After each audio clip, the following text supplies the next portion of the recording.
16번째 이야기, 세계의 비닐우산. 퇴근 시간 무렵 느닷없이 소나기가 쏟아졌습니다. 도로 위의 사람들은 비를 피할 곳을 찾아 허둥지둥 뛰어다녔습니다. 젊은 청년도 주위를 두리번거리다가 건물 쪽으로 뛰어갔습니다. 건물의 초마 밑에는 비를 피할 수 있는 공간이 조금이나마 있기 때문이었습니다. 청년은 벽 쪽으로 바짝 달라붙어 가까스로 비를 피했습니다. 시간이 지날수록 빗방울은 더 굵어졌습니다. 잠시 후 할아버지 한 분이 처마 밑으로 들어왔습니다. 젊은이, 미안하지만 비를 같이 좀 피하겠나? 물론이죠. 제 옆으로 오세요. 청년은 어깨를 안쪽으로 오므려 몸을 작게 만들었습니다. 할아버지께 더 넓은 공간을 내주기 위해서였습니다. 젊은이, 괜히 나 때문에 불편해 보이는데 괜찮겠어? 전 괜찮아요. 그때였습니다. 신문으로 머리를 덮은 대머리 아저씨 한 분이 뛰어왔습니다. 죄송합니다. 같이 비 좀 피합시다. 머리카락이 별로 없어서 비를 맞으면 큰일 나거든요. 그럽시다. 서로 양보하며 살아야죠. 할아버지와 청년은 조금씩 옆으로 갔습니다. 그런데 처마 밑이 너무나 좁은 탓에 청년의 어깨 한쪽이 밖으로 나갔습니다. 대머리 아저씨는 청년을 바라보며 미안한 듯 말했습니다. 괜히 저 때문에 어깨가 다 좁게 생겼네요. 미안합니다. 청년은 환하게 미소 지으며 말했습니다. 전 괜찮아요. 어깨가 좀 젖으면 어때요? 곧 비가 그치겠죠. 그러나 비는 멈추지 않았습니다. 오히려 빗방울이 더 굵어졌습니다. 그런데 그때였습니다. 갑자기 뚱뚱한 아주머니가 비좁은 처마 밑으로 불쑥 들어왔습니다. 그 바람에 맨 먼저 와 있던 청년은 얼떨결에 밖으로 튕겨나갔습니다. 청년은 어이가 없다는 듯 그 아주머니를 바라보았습니다. 뚱뚱한 아주머니는 청년을 외면했습니다. 청년은 하는 수 없이 그냥 밖에 서서 비를 맞아야 했습니다. 청년의 옷은 금세 다 젖어버렸습니다. 뚱뚱한 아주머니는 여전히 청년을 외면했고 할아버지와 대머리 아저씨도 그저 안타깝게 청년을 바라볼 뿐이었습니다. 그런데 서서 비를 맞던 청년이 갑자기 길 건너편으로 달려갔습니다. 그리고 5분 정도가 지났을 때입니다. 여전히 비는 장대처럼 내렸고 건물 처마 밑에는 할아버지와 대머리 아저씨 그리고 뚱뚱한 아주머니가 아슬아슬하게 서 있었습니다. 그런데 길 건너편에서 누군가가 건물 쪽으로 달려왔습니다. 그 사람은 바로 청년이었습니다. 비에 흠뻑 젖은 청년의 옆구리에는 3개의 비닐 우산이 끼어져 있었습니다. 청년은 미소를 지으며 그 비닐 우산을 세 사람에게 내밀었습니다. 할아버지, 아저씨, 그리고 아주머니, 언제까지 여기 서 계실 거예요? 이 비는 쉽게 그칠 비가 아닌 것 같아요. 이 우산 쓰고 가세요. 바람이 불지 않으니까 뒤집히진 않을 거예요.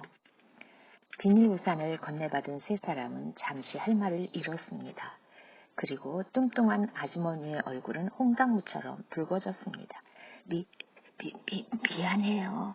그리고 고마워요. 비닐 우산을 쓴 세 사람은 청년에게 고개를 숙이고 장대비 속으로 사라졌습니다. 요즘은 겨울의 연탄이 인기입니다. 기름값이 비싸서 가격이 저렴한 연탄으로 겨울을 보내려는 사람이 많아졌기 때문이라고 합니다. 어느 시인의 노래처럼 사랑이란 남을 위해 기꺼이 연탄 한 장에 데워주는 것인지도 모릅니다. 내가 비록 힘들지라도 남에게 희망과 용기를 줄 수 있다면 그것만큼 행복한 일은 없을 것입니다. 사이먼 앤 가펑클이 부른 험한 세상의 다리가 되어라는 노래를 소개할게요. 이 가사를 잘 음미하며 오늘은 남을 위해 기도하는 하루가 되세요. 몸과 마음이 지쳐 당신이 한없이 작게만 느껴지고 그래서 눈에 눈물이 고이면 내가 그 눈물을 닦아줄게요. 난 당신 편인 거려 힘든 시기가 닥쳐왔는데 친구조차 찾을 수 없다면 그럴 땐 이 힘든 세상의 다리처럼 내가 당신의 다리가 되어 드릴게요. 당신 인생의 항해를 계속하세요. 멈추지 말고 계속. 당신의 꿈들이 점점 다가오고 있어요. 그 꿈들이 얼마나 빛나는지 한번 보세요. 이제 좋은 날들이 올 것입니다. 친구가 필요하다면 내가 바로 뒤에서 당신의 친구가 될게요. 이 험한 세상의 다리가 되어 내가 당신의 마음을 편안하게 해 드릴게요. 17번째 이야기. 5월의 꼬마 눈사람. 어머니는 오늘도 병실이 창밖을 바라봅니다. 태풍이 지나간 뒤라서 그런지 나뭇잎들이 길바닥 여기저기에 떨어져 내려 사람들 발에 밟히고 있었습니다. 어머니의 마음은 쓸쓸했습니다. 벌써 2년째 병원을 내 집처럼 들락거린 탓인지 하루하루가 답답하고 사는 것이 건빵처럼 팍팍했습니다. 그래도 마음을 고치고 병을 이겨내려고 안간 힘을 쓰고 있었습니다. 어머니에게는 초등학교 2학년인 아들 동민이가 있기 때문입니다. 유치원 졸업식에도 참석 못하고 봄 소풍 때에도 함께 가지 못해서 늘 마음 한구석이 쓰리고 아린 아들이었습니다. 동민아, 오늘은 학교에서 뭘 배웠니? 구구단이요. 동민이 넌 구단까지 다 아니까 참 쉬웠겠다. 네, 구구단 게임에서 1등 했어요. 그리고 구구단 못 외우는 애들은 지금 남아서 외우고 있어요. 어머니는 어깨를 우쭐거리는 동민이를 껴안았습니다. 동민아, 너 배 안 고파? 조금 있다 저녁 식사 나오면 엄마랑 같이 먹자. 알았지? 난 라면 먹고 싶은데. 라면보다는 밥이 좋아. 그러니까 엄마랑 같이 밥 먹자. 동민이는 학교가 끝나면 쏜살같이 병원으로 달려왔습니다. 집에 가면 놀아줄 개미 한 마리도 없고 밥을 챙겨줄 사람도 없으니 차라리 병원이 나았습니다. 사실 병원이란 것이 무섭긴 해도 동민이에게는 신기하고 재미있는 것들로 가득 찬 놀이터였습니다. 특히 휠체어가 재미있었습니다. 휠체어에 앉아 바퀴를 돌리면 마음대로 움직일 수 있고 가끔씩은 예쁜 간호사 누나들이 휠체어를 밀어주기도 하기 때문이었습니다. 그래서 동민이는 환자가 되었으면 참 좋겠다 하고 생각한 적도 있었습니다. 어머니의 수술 날짜가 하루 앞으로 다가왔습니다. 어머니는 태어난 척했지만 마음이 몹시 떨리고 걱정이 되었습니다. 시장 수술은 다른 수술보다 어렵고 수술 후에도 치료가 까다롭고 고약합니다. 어머니는 두려운 마음을 없애고 즐거운 추억을 떠올리려고 노력했습니다. 그러나 추억의 대부분이 줄곧 아픈 기억뿐이라서 지난 날을 생각한다는 것은 늘 고통스러웠습니다.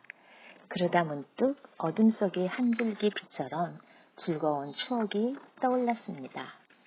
그건 바로 지난 겨울 동민이랑 눈썰매장에 간 일이었습니다. 동민이 아버지가 출장 가는 바람에 함께 가진 못했지만 그래도 아들과의 오붓한 데이트는 참으로 즐거웠습니다. 동민이가 하도 졸라서 눈썰매장에 끌려가다시피 했지만 막상 그곳에 도착하니 가슴이 탁 트이고 눈썰매도 생각보다 너무 재미있었습니다. 동민아, 우리 눈썰매 한 번 더 타자, 응? 또요? 나 배고픈데. 동민아, 한 번만 엄마가 맛있는 거 사줄게. 좋아요. 그럼 딱 한 번만이에요.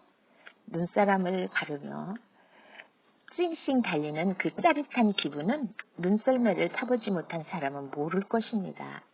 지금은 병원에 누워있지만 어머니도 그 추억을 떠올리는 동안은 행복했습니다.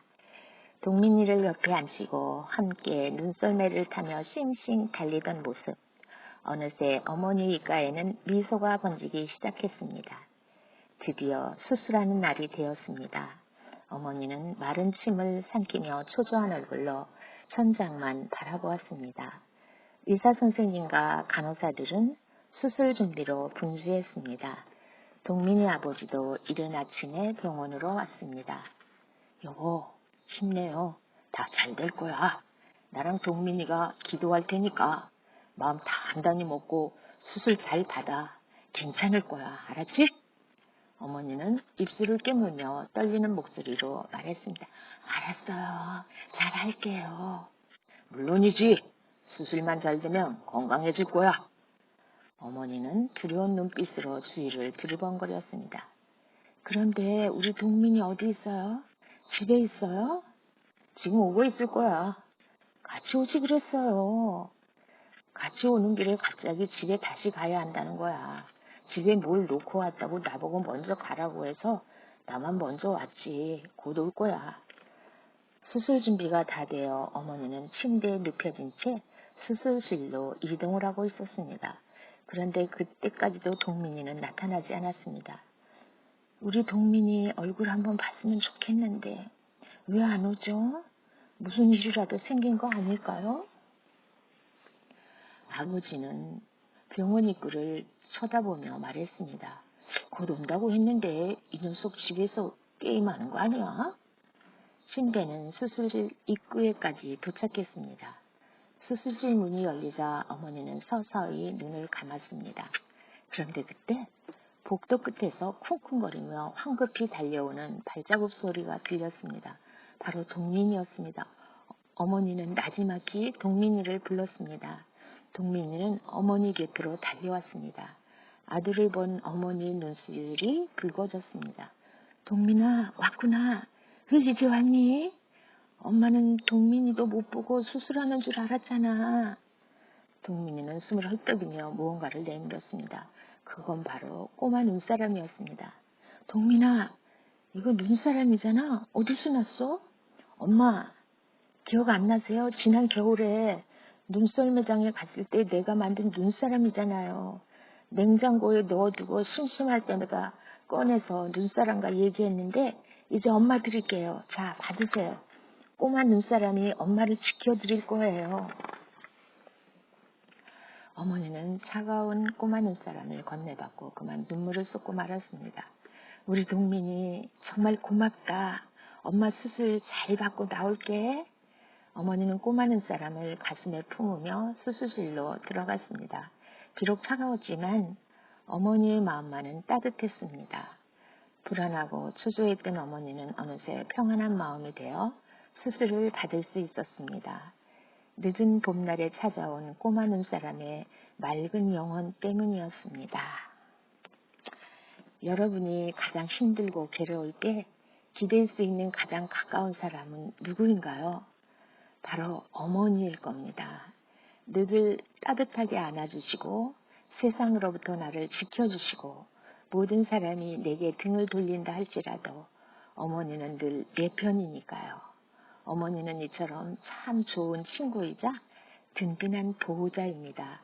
그러나 가끔은 어머니도 힘들고 지치는 날이 있답니다. 그럴 때 여러분이 어머니께 어깨를 내어 드려야 해요. 편안하게 기댈 수 있도록 말입니다. 어머니께 웃음을 되찾아 드릴 수 있는 사람은 바로 여러분이랍니다. 그리고 어머니도 때론 아이처럼 사랑을 원한다는 걸 기억하세요. 여러분 모두 어머니께 힘이 되어드리는 아들, 딸이 되었으면 좋겠네요. 방법을 몰라서 고민이 된다고요? 고민하지 마세요. 아주 간단하니까요. 어머니 곁으로 다가가 볼에 뽀뽀하고 어깨를 주물러 드리세요. 그러면서 하루 동안 있었던 재미있는 이야기들을 들으세요. 그것으로도 충분해요. 분명 여러분의 어머니는 여러분의 맑은 눈동자를 바라보는 것만으로도 기운이 샘솟으실 테니까요. 18번째 이야기. 운명을 바꾼 금화 한 입. 가난하게 사는 한 청년이 빵집에서 사온 빵을 먹다가 깜짝 놀라고 말았습니다. 이게 뭐야? 금화잖아? 청년이 사온 빵 안에 금화 하나가 들어있었던 것입니다. 빵집 할아버지께서 실수로 빵에 금화를 넣으셨군. 이 금화는 내 것이 아니니까 돌려드려야겠다. 청년은 얼른 그 금화를 가지고 빵집으로 달려갔습니다. 그러나 빵집에는 아무도 없었습니다. 어떡하지? 내일 다시 올까? 아니야, 오늘 돌려드려야 해. 내일이 되면 내 마음이 변할지 몰라. 할아버지! 할아버지! 청년은 할아버지를 여러 번 불러보았지만 대답이 없어 하는 수 없이 집으로 돌아가야 했습니다. 그런데 왠지 불길한 생각이 들었습니다. 혹시 할아버지께 무슨 일이 생긴 거 아닐까? 가족도 없이 홀로 사시는 것 같던데. 청년은 가던 길을 멈추고 다시 빵집으로 돌아가 할아버지를 찾아보았습니다. 아니나 다를까? 할아버지는 빵집 안쪽 한 구석에 정신을 잃고 쓰러져 있었습니다. 온몸이 뜨겁고 열도 났습니다. 할아버지! 할아버지! 정신 차리세요! 청년은 할아버지를 얻고 병원으로 향했습니다. 다행히 큰 병은 아니었습니다. 며칠 쉬면 괜찮아질 거라는 의사의 말을 듣고 청년은 그제야 안도의 한숨을 쉬었습니다. 다음날 아침이 되어서야 할아버지는 가까스로 정신을 차렸습니다. 젊은이, 고맙네. 젊은이 덕분에 내가 살았어. 아니에요. 제가 뭐 한 것이 있나요? 앞으로는 몸 조심하세요. 그리고 몸이 좀 안 좋다 싶으면 저에게 연락하세요. 제가 쏜살같이 달려올게요. 며칠 후 할아버지는 퇴원을 했습니다. 그리고 여전히 빵집을 운영하고 있었습니다. 청년은 친구를 만나고 집에 오는 길에 빵집에 들렸습니다. 할아버지가 걱정이 되었기 때문입니다. 할아버지, 좋았습니다.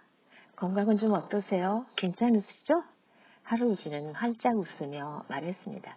물론이지. 젊은이 덕분에 건강하지. 그나저나 자네에게 한 가지 물어볼 게 있네. 예, 물어보세요. 궁금하신 거 뭐요? 할아버지는 갸우뚱거리며 입을 열었습니다. 그날 말일세, 내가 쓰러졌던 날, 자네는 우리 집에서 빵을 사가지 않았나? 그런데 왜 또 우리 가게에 온 건가? 빵이 모자라서 더 사러 왔나? 청년은 머리를 긁적이며 말했습니다. 그날 할아버지께서 쓰러지시는 바람에 제가 잊고 그냥 갔네요. 그날 제가 여기에 다시 들른 이유는 금화 때문이었습니다. 할아버지는 두 눈을 휘둥그레 뜨며 입을 열었습니다. 금화? 그게 무슨 말인가? 청년은 호주머니에서 금화를 꺼내 할아버지께 내밀며 말했습니다. 이 금화가 빵 속에 들어있었답니다. 그럴 리가 없는데. 빵집 할아버지는 고개를 갸웃거리며 청년을 쳐다보았습니다. 아닙니다. 정말입니다. 청년이 하도 열성적으로 그 금화가 빵 속에서 나온 것이라는 점을 역설하고 나서야 그제야 할아버지는 빙그레 웃음을 띄웠습니다. 젊은이, 그 금화는 자네가 가지게. 네? 할아버지는 기쁜 표정으로 말을 이었습니다. 나는 이제 늙어서 더 이상 빵집을 운영할 수 없을 것 같네. 그런데 내겐 아내와 자식이 없다네. 그래서 내가 평생 모은 돈과 이 빵집을 물려줄 사람도 없지. 그래서 나는 생각도 못해 이 빵집을 넘겨줄 사람을 찾기 위해 빵 속에 금화를 넣어보기로 했지. 여러 해가 지났건만 금화를 가져오는 사람은 없었다네. 그러던 중 자네가 이렇게 동전을 가져온 거네. 그러니 자네야말로 내가 찾던 정직한 사람이 아니겠는가? 자, 젊은이, 오늘부터 이 빵집은 자네 것일세. 청년은 고개를 내저으며 거절을 했습니다. 그러나 할아버지도 양보하지 않았습니다. 결국 청년은 할아버지의 마음을 받아들였고 청년이 빵집을 운영하게 되었습니다. 그 빵집의 빵은 여전히 맛있었고 빵 냄새는 세상을 더욱 달콤하고 아름답게 만들었습니다. 누구나 한 번쯤은 거짓말을 해본 적이 있을 거예요. 하지만 거짓말은 그리 오래가지 못하죠. 거짓말을 덮기 위해 다른 거짓말이 필요하고 또 그 거짓말을 덮기 위해 더 큰 거짓말을 하다 보면 결국 모든 게 들통나게 마련이죠. 영국에 이런 속담이 있답니다. 하루가 행복하기 위해선 이발소에 가서 이발을 하라. 일주일이 행복하기 위해선 연애를 하라. 한 달이 행복하기 위해선 말을 사라. 1년이 행복하기 위해선 새 집을 사라. 그러나 한평생이 행복하기 위해선 정직한 사람이 되어라. 정직하게 살면 때론 손해보는 일도 생기고 자칫 바보로 보일 때도 있어요. 그렇다고 마음 안에 순수한 불씨를 스스로 짓밟는 일은 하지 말아야 해요. 한 사람의 정직이 이 사회를 건강하고 아름답게 만들기 때문이죠. 한 자루의 촛불이 수천 개의 촛불에 불을 붙이듯 바로 당신의 정직한 말과 행동이 세상을 보다 살맛나게 만든다는 사실을 잊지 마세요. 19번째 이야기. 아주 특별한 생일 선물. 민우가 수업을 마치고 집으로 돌아가는데 누군가 뒤에서 불렀습니다. 김민우! 김민우! 바로 부반장 채연이었습니다. 왜 그래? 민우에게 연희는 예쁜 종이를 내밀었습니다. 민우야, 받아. 생일 초대장이야. 오늘이 내 생일인데 널 초대할게. 5시에 우리 집으로 와. 올 거지? 민우는 초대장을 받고 눈만 깜빡일 뿐 말이 없었습니다. 민우야, 무슨 생각해? 꼭 와야 해. 알았지?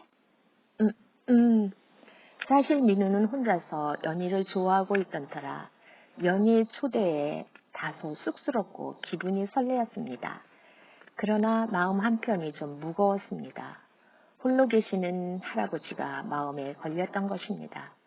거동이 불편하신 할아버지 옆에서 심부름도 해드려야 하고 밥도 챙겨드려야 하고 또 대변을 보실 때면 부축을 해서 화장실까지 함께 가드려야 하기 때문입니다. 시계 바늘은 어느새 4시 40분을 가리키고 있었습니다. 벌써 시간이 이렇게 됐네. 조금만 있으면 생일 파티가 시작되겠다. 민우는 안절부절하고 시계만 바라보고 있었습니다. 정말이지 민우는 연희의 생일 파티에 꼭 참석하고 싶었습니다. 그러나 할아버지께 차마 말씀을 드릴 수 없었습니다. 민우야, 무슨 걱정이라도 있니? 얼굴이 좀 어두워 보이네. 사실은 제 친구의 생일 파티에 초대받았거든요. 그래서 그러는 거예요. 그럼 생일 파티에 가면 되지. 뭐가 문제냐? 할아버지의 말을 들은 민우는 매우 기뻤습니다. 정말 가도 돼요? 정말요?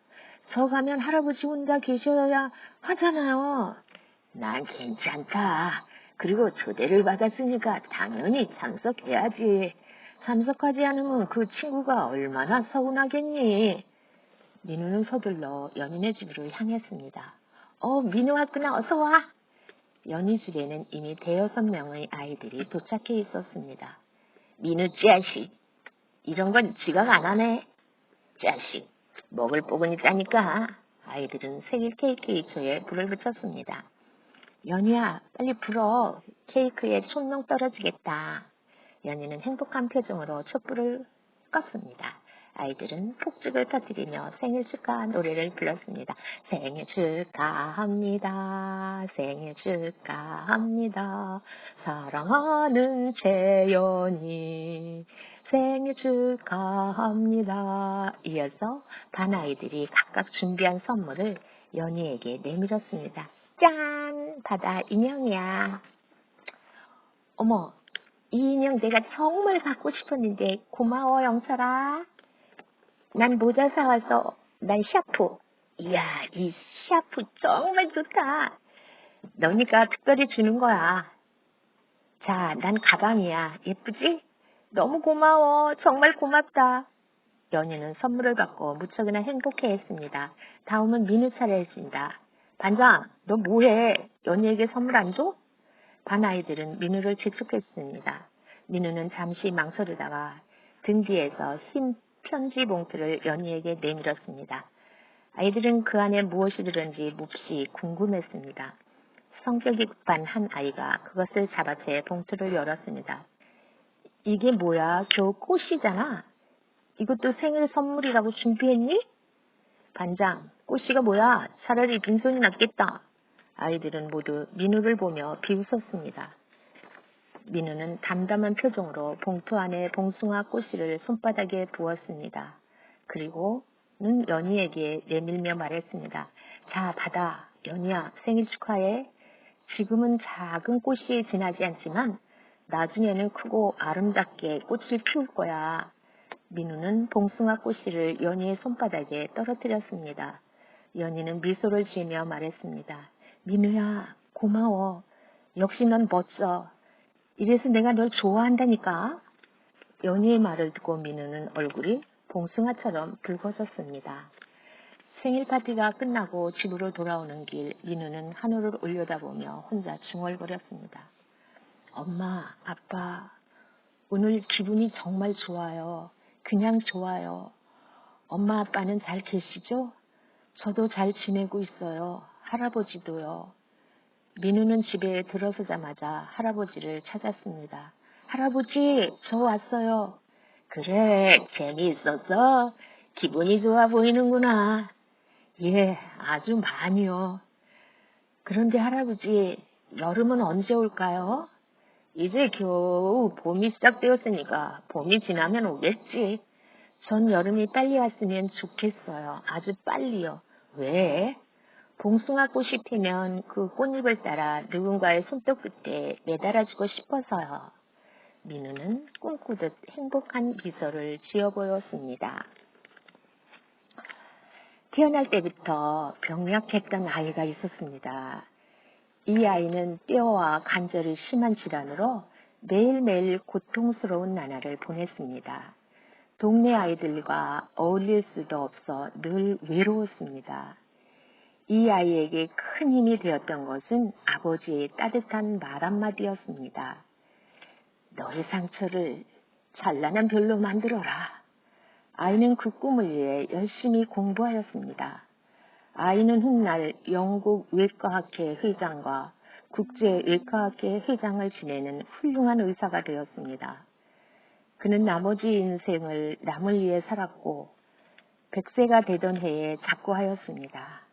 그가 바로 현대 성형수술의 창시자인 해리 블레크 경입니다. 여러분, 맑고 높은 하늘에서는 무지개를 볼 수 없어요. 비가 내린 후에야 비로소 아름다운 무지개가 떠오르는 것이죠. 시련이 찾아온다고 힘겹고 고달프지만 기꺼이 받아들이세요. 지금은 골짜기에서 서성이지만 머지않아 희망봉에 당도할 거예요. 희망과 용기 그리고 순수함을 믿는다면 어떤 어려움도 극복할 수 있을 거예요.